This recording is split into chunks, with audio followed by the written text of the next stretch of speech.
நம்ம இன்றைக்கி திருச்செந்தூர் ரூமு தான் போட்டிருக்கோம். இங்கே பாருங்கள், இந்த ரூம் தான் ஸ்வீட் ரூம் சொல்லிவிட்டு. அதுக்கப்புறம் பார்த்தீங்கன்னா இதில் உள்ளே எப்படின்னு உங்களுக்கு காமிக்கிறேன். பாருங்கள், கபோர்டுக்குள்ளேயே பார்த்தீங்கன்னா பாத்ரூம் இருக்குது ஒன்று. அதுக்கப்புறம் கபோர்டு, அதுக்கப்புறம் பார்த்தீங்கன்னா வெயிட்டிங் ஹாலு, ஒரு ஷோபா போட்டு வச்சுக்கிறாங்க. இங்கே வந்து ஒரு சிங்க்கு கொடுத்துருக்காங்க, ஆனால் சிங்கில் தண்ணி வரல.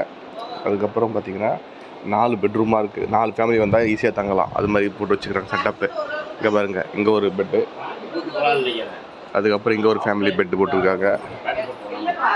அதுக்கப்புறம் இங்கே ஒரு ஃபேமிலி பெட்டு, அதுக்கப்புறம் இங்கே ஒரு ஃபேமிலி பெட்டு. அப்படியே பின்னாடி வந்தீங்கன்னா ஒரு சும்மா குட்டி பால்கனி மாதிரி. அதுக்கப்புறம் கார் பார்க்கிங் எல்லாமே இருக்குங்க. பாருங்கள், கோபுரம் தெரியுது பாருங்கள், திருச்செந்தூர் கோபுரம் கோயில். மயில் நிறையா இருக்குது, நான் காமிக்கிறேன்.